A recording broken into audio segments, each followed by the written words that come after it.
Hello, we are back again, and we still this weekend are looking at the far-reaching implications of the tariffs that the United States of America have imposed on Canada, Mexico, and China. And what I want to look at is, have the tariffs been imposed to these countries in the past? What was the reaction? And what were the impacts that then ensued from the reaction? And again, I want to emphasize, I don't offer financial advice, neither do I offer political views. What we're looking at the economy at the macro level, and we're looking at the global events at the geopolitical level. And we want to use those as a measure that helps us to go and research further in order to understand what is the likely impact to our trading markets. Those who trade stocks in firms that are in the affected areas by tariffs, you know what you have to do, because then you anticipate that cautionary notes will be issued. Forecasts, reforecasts, and revaluations would have to be done. De-risking measures have to be taken. Those that are in the financial instruments market, the bonds, yields, you name it, there is definitely going to be risk pricing. Credit policies would be reviewed, credit measures would be tightened, and therefore this would have an impact. Those that are in crypto could also have an impact, just as much as those that are in commodities. If such commodities are affected, there will be an impact in terms of global trade. So this is the reason that we are spending so much time on these tariffs. They have an impact of altering the markets. This is what we will be talking about, tracing back in what has happened in the past, what were the reactions. Because this morning we are waking up to a reaction from Canada, from their Prime Minister Trudeau, who has promised retaliatory measures. So by Tuesday, the tariffs that have been promised by President Trump are going to be met by retaliatory measures from Canada. Mexico has promised the same, though they have not yet gone into the news media about what such measures would be. Canada has outlined their measures. And therefore, for now, we are sitting at the precipice of retaliatory tariffs from these countries, which means, therefore, the opening of market for traditional traders in traditional markets. It means there will definitely be an impact on Monday when the market opens. For those that are in crypto, it's important to bear this in mind, because the impact might be delayed, subject to what happens in the opening of markets next week. So it's very key that we take this seriously. The United States has employed tariffs as a tool of economic policy against various partners, including China, Canada, and Mexico, particularly under Trump administration, and continuing to some extent under the Biden administration. These tariffs have had significant economic, political, and geopolitical consequences. For an example, the economic impact on China. The US-China trade war initiated in 2018 involved US imposing tariffs of over $300 billion worth of Chinese goods, with China retaliating against US exports. And the consequences included the declining exports to China, as tariffs led to a reduction of Chinese exports to the US, forcing Chinese firms to seek alternative markets. For an example, China exports to the US fell by 16% in 2019 due to tariffs, particularly in industries like electronics and machinery. Supply chain diversion, U.S. firms sought alternatives in Vietnam, India, and Mexico for manufacturing, reducing China's role in global supply chain. For an example, Apple moved part of its iPhone production to Vietnam and India. The Chinese economy, already facing a slowdown, saw GDP growth decline from 6.6% in 2018 to 6.1% in 2019, with additional disruptions from COVID-19 in 2020. Domestic production suffered due to higher cost of input from the US, such as semiconductors. The Chinese government responded with economic stimulus, encouraging domestic consumption and shifting towards a dual circulation economy, reducing reliance on exports. At the political and geopolitical level, the impact was that China strengthened its self-reliance. Tariffs accelerated China's push for self-sufficiency in technology, e.g., semiconductor development. China's Made in China 2025 initiative gained agency with massive state investment in artificial intelligence and chip making. China deepened trade ties with Southeast Asia, the ASEAN countries, the European Union, and Africa. For example, the Regional Comprehensive Economic Partnership, the RCEP, strengthened China's influence in Asia. The trade war escalated into a tech war between China and the US, with the US restricting China's access to advanced semiconductors. For example, the US banned exports of high-end AI chips from NVIDIA to China in 2023. What was the impact then of the US tariffs on Canada? The US imposed tariffs on steel 25% and aluminum 10% from Canada under Section 232 of the Trade Expansion Act in 2018, citing national security concerns. The economic impact was significant. Canada imposed $16.6 billion in countermeasures targeting U.S. products such as dairy, orange juice, and whiskey. For example, the retaliatory tariffs hurt U.S. dairy exports, particularly in Wisconsin. Steel and aluminum sector had disruptions. Canada is the largest exporter of steel and aluminum to the U.S. Tariffs increased costs of U.S. manufacturers that rely on Canadian steel. For example, U.S. car manufacturers saw price increases leading to higher vehicle prices. The tariffs created uncertainty for Canadian businesses, affecting investments in industries tied to U.S. trade. USMCA negotiations. The tariffs pressured Canada into renegotiating NAFTA into the U.S. Mexico-Canada agreement, which included new trade rules on digital services, labor, and auto production. But there were huge impact also on the political and geopolitical side. For example, the strained US-Canada relationships ended up with Canada viewing the national security justification for tariffs as an insult, damaging diplomatic ties. Canada's Prime Minister Justin Trudeau criticized Trump's tariffs as unacceptable.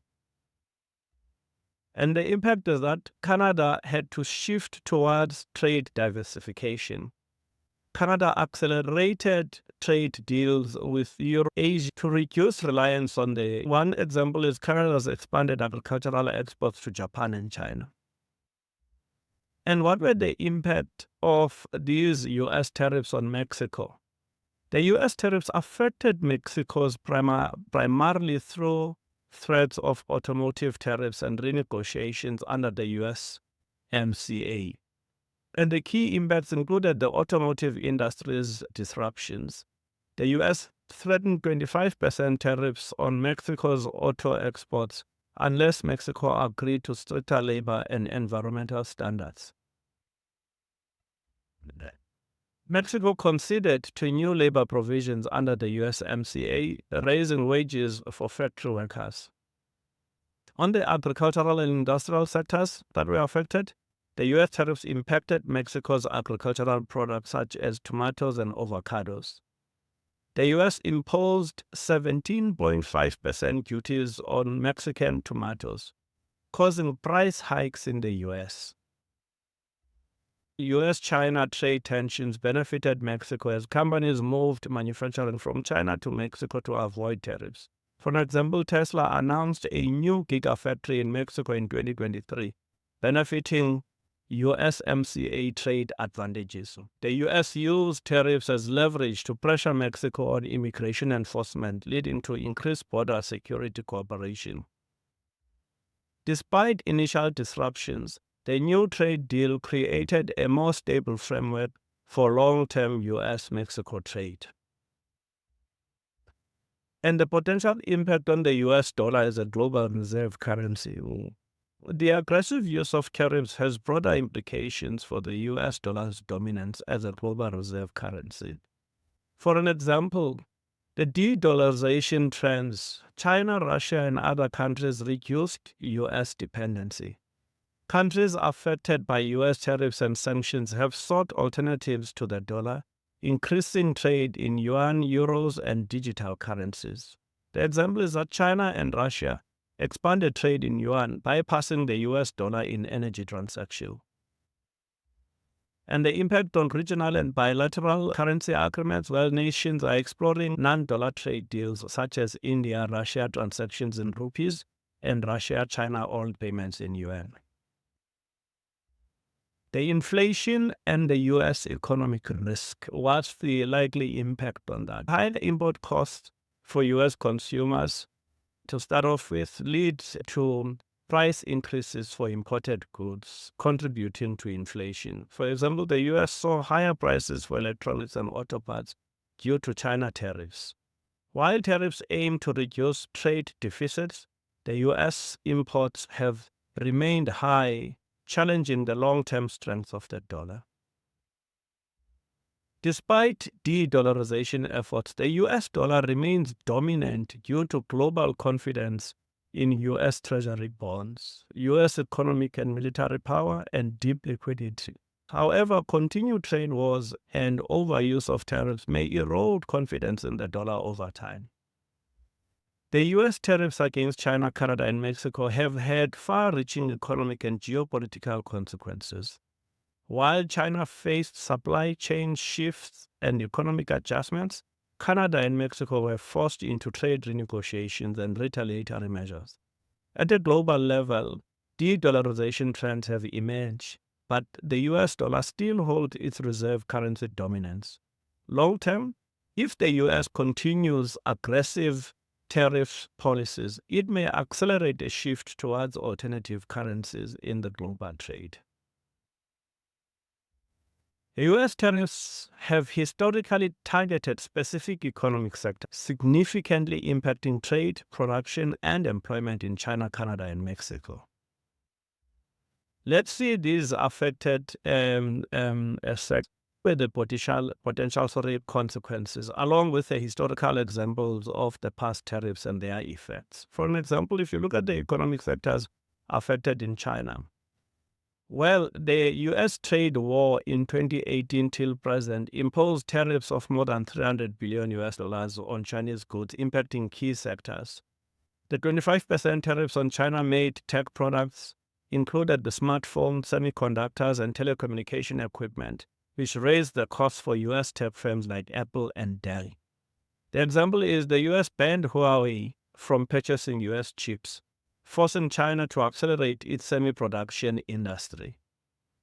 And the impact was higher prices for U.S. consumers. China invested more in domestic chip production, and supply chain shifted to Vietnam and India. On manufacturing and machinery, U.S. tariffs targeted industrial machinery and tools, affecting both China's exporters and U.S. firms reliant on China's imports. For example, Caterpillar and other U.S. manufacturers saw higher costs, and the impact is the rising U.S. production costs could lead to inflation or had the potential to lead to inflation. more Chinese companies ended up focusing on emerging markets such as Africa, Asian bloc, as well as the Middle East. On the agricultural side and the food exports, China retaliated by imposing tariffs on U.S. soybeans, pork, and corn, reducing U.S. exports. The example is that U.S. soybean exports to China fell by 75% in 2018, forcing American farmers to seek government subsidies. More Chinese imports from Brazil and Argentina were the response from China, and the U.S. farmers lost China as a major market. On textile and consumer goods, the U.S. imposed tariffs on China apparel, footwear, and home goods. Example, Nike and Adidas began shifting production to Vietnam and Indonesia. And the impact is that China's labor-intensive industries declined. And the growth in Southeast Asia in manufacturing was then noticed in what was happening in Vietnam and other countries such as India. The sectors that are affected in Canada, the U.S.-Canada trade tensions of 2018 to 2019 mainly targeted the steel and aluminum. The U.S. imposed 25% tariffs on Canadian steel and 10% on aluminum, citing national security concerns, as we had spoken about. And these had the impact that we spoke about earlier on, but I would like to draw our attention on agriculture, on dairy and processed foods. The U.S. imposed tariffs on Canada, which pushed Canada to reduce its dairy protection system, forcing Canada to allow more U.S. dairy products after the negotiations. For example, Canada reduced milk subsidies to comply with the USMCA. And the potential is that the U.S. dairy farmers benefited, but Canadian farmers lost subsidies. And you saw more redirection of the export from Canada to Europe, right? And the sectors that were targeted, the automotive was heavily targeted, which is targeted again now. The U.S. had threatened 25% tariffs on Mexican car parts, forcing Mexico to agree on stricter labor, which is what we know took place at that point in time. So if we look at the historical example of similar tariffs and what were their effects, if, for example, we look at the Smooth-Hawley Tariff Act of 1930, the U.S. imposed high tariffs on imports, triggering global trade retaliation. And the impact was that global trade collapsed by 65%, and the Great Depression worsened. If you look at 2002, or the U.S. steel tariffs, the Bush administration imposed 30% tariffs on steel, and the impact was higher costs for U.S. manufacturers, e.g. the car and construction industries, and 200,000 U.S. jobs were lost in steel-consuming industries.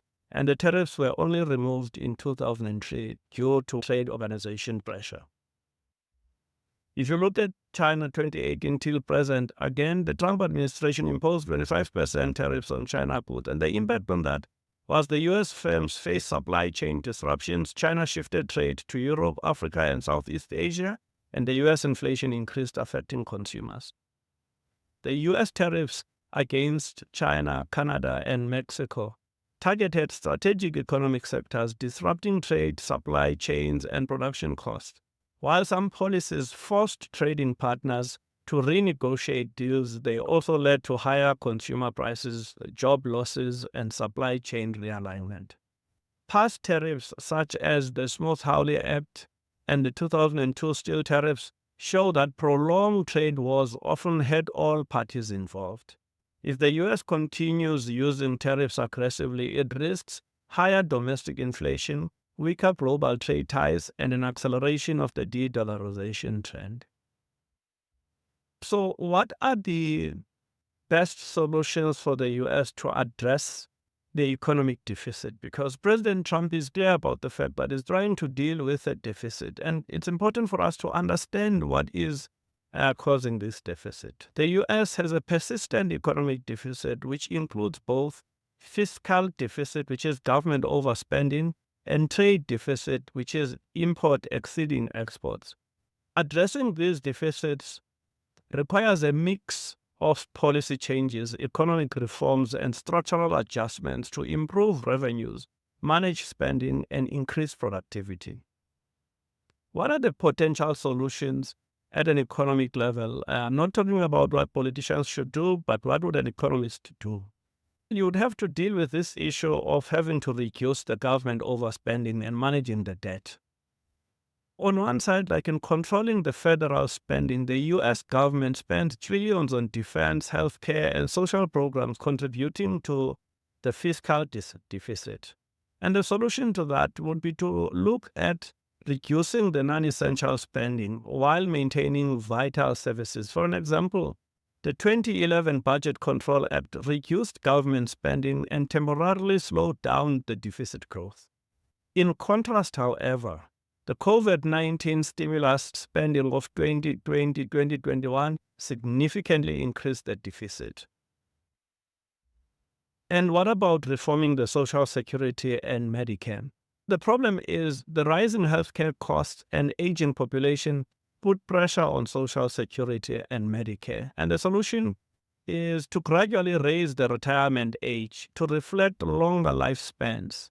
Introduced cost-saving healthcare reforms to lower expenses. For an example, Sweden reformed its pension system by adjusting benefits based on life expectancy, reducing long-term deficits. What about increasing the tax revenue without stifling growth? Reforming the corporate tax loopholes. Problem is that many multinational corporations use loopholes to pay little or no US taxes. And the solution is to close offshore tax loopholes. Implement a minimum corporate tax to ensure all companies contribute. And the example of this is the 2021 Global Minimum Tax Agreement, led by the US, established a 15% minimum tax on multinational companies. The other option could be taxing wealth and high-income earners fairly. Problem is the US tax code allows the ultra-wealthy to pay lower effective tax rates than middle-class Americans. And the potential solution is to increase taxes on capital gains and ultra-wealthy individuals. Introduce a progressive wealth tax on the net assets over a certain threshold. And the example is the Warren and Saunders wealth tax proposal, suggested taxing wealth over $50 million to generate revenue. And therefore, these were some of the potential things that could be done. What about promoting economic growth and productivity? Investing in infrastructure and manufacturing? The problem is that the US relies heavily on imports, leading to a trade deficit. And the solution is to invest in domestic manufacturing, infrastructure, and supply chains to reduce reliance on foreign goods. And the example of this is the 2021 bipartisan infrastructure law, which invested $1.2 trillion in roads, bridges, and clean energy, boosting the domestic economic activity. Supporting innovation and technology is also another option. The US is losing its competitive edge in high-tech industries like semiconductors. We're seeing the challenge on AI from China. What are the solutions?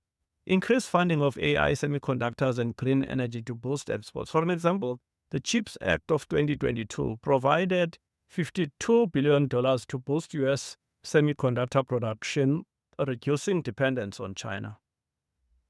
And encouraging the workforce participation and immigration reforms to attract talent. Expand job training programs in tech, healthcare, and engineering. An example of this is Canada's immigration policy, actively attracting skilled workers, boosting economic outputs. Addressing the trade deficit means boosting the exports. But the problem is the US imports more than it exports, creating a trade imbalance. And the solution on that is promote US-made products abroad through trade agreements and incentives. An example of this is the US agricultural exports to China, which increased after the Phase 1 trade deal of 2020. Reducing dependence on China. They import $500 billion worth of goods from China annually, increasing the deficit.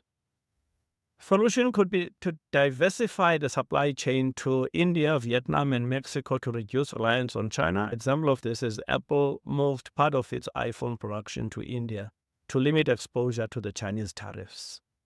Strengthening trade agreements is another potential. The trade deals like NAFTA, now USMCA, were outdated and led to outsourcing.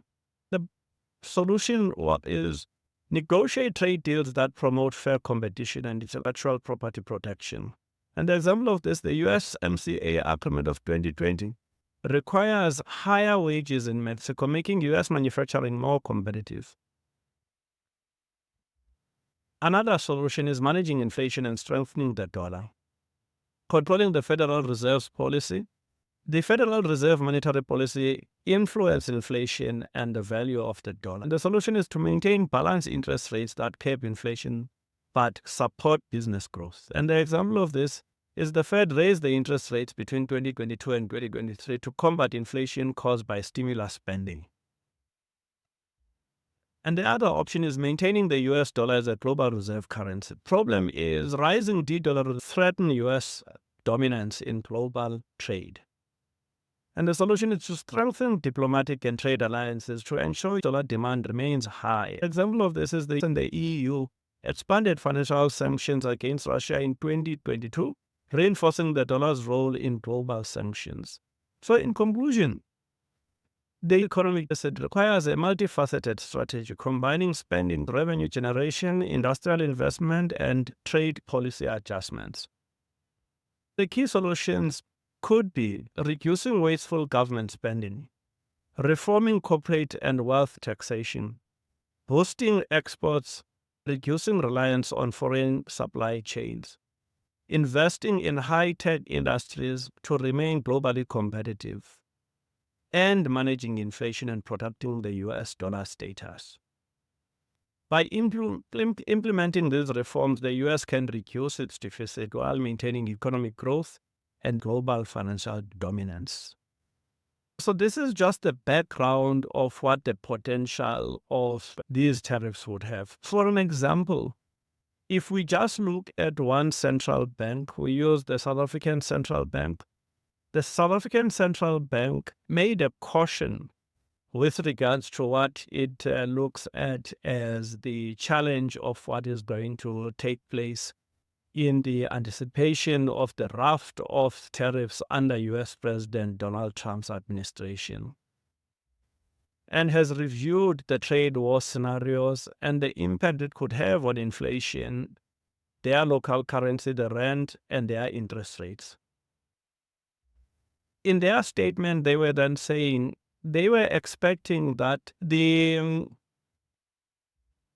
challenges with the tariffs and the retaliatory measures, they are projecting a depreciation of their local currency that will go up all the way to 21 rands to a dollar, which is now sitting at about 19 rands to a dollar.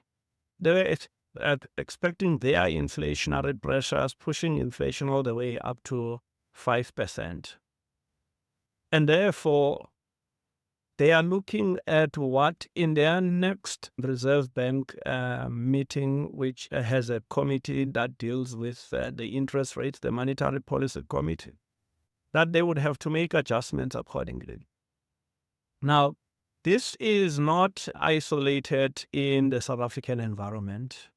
Certainly, it's going to happen with a lot of other federal banks in other countries and in other regions where they are going to have to make adjustments with regards to what is anticipated to be an impact in their markets from what is being done by the US. And therefore, the traders have got to be very careful, those that are trading in various markets that they trade on. For an example, we spoke about traders that may be trading in commodities. What will the impact be in commodities? The traders that are trading in stocks, what will be the impact on their stocks?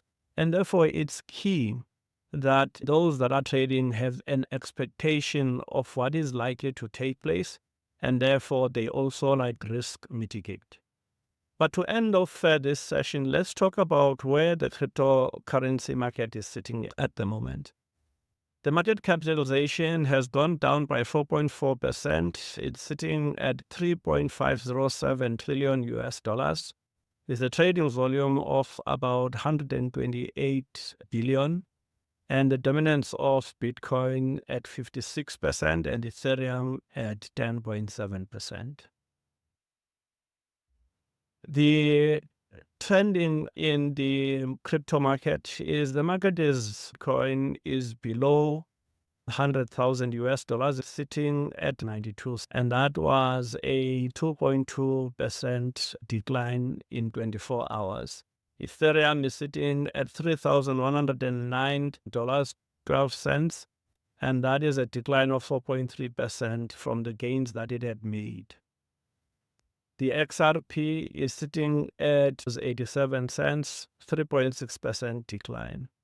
Solana is sitting at 212.60 cents, and that's a 6.6 decline. And if we look at Cardano is sitting at 88 cents, which is a 4.1% decline. And therefore, this is a cause for concern because now you are starting to see the reaction in the crypto market. Yes, there could be a number of other reasons that would have had an impact in the crypto markets. For example, there are top gainers in the crypto market, like the White Rock that has gone up by 172%. Litten Tree has gone up by 91%, and the Newton project has gone up by 64%. So at least the market is retracing. The tariffs in general have an impact on the market sentiment. And as much as we were bullish in the past 2 weeks because of what we are anticipating the crypto market on the regulatory changes that are coming through, with a lot of good public statements made by the Trump administration, but also actions in terms of the panel that has been put through, as well as officials now that are in the Securities and Exchange Commission. We reviewed also a week before last what we expected to come to pass this past week from the announcements that were made by the central banks. And therefore, the market was catching its stability, but however, that stability of the market created this positive sentiment in the market. The week that we're going in a difficult week because now we've got mixed sentiment. If Canada is retaliating, Mexico is retaliating, we know China had retaliated in the past and it's likely to retaliate again. And as a result, if then on Tuesday these measures are coming to being, noting further the fact that President Trump had placed a preemptive caution that says if the neighbor countries are retaliating, he will further escalate the tariffs. So we're looking at a week where there's a standoff between America and its border neighbors. And maybe it might end up in the renegotiation as what happened in the past tariffs that we looked at.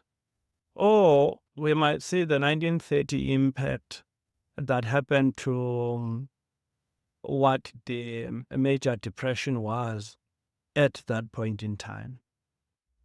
However, for us, because we don't know what will happen, you've got scenarios now that you need to decide whether the trading positions that you have are best suited for which scenario.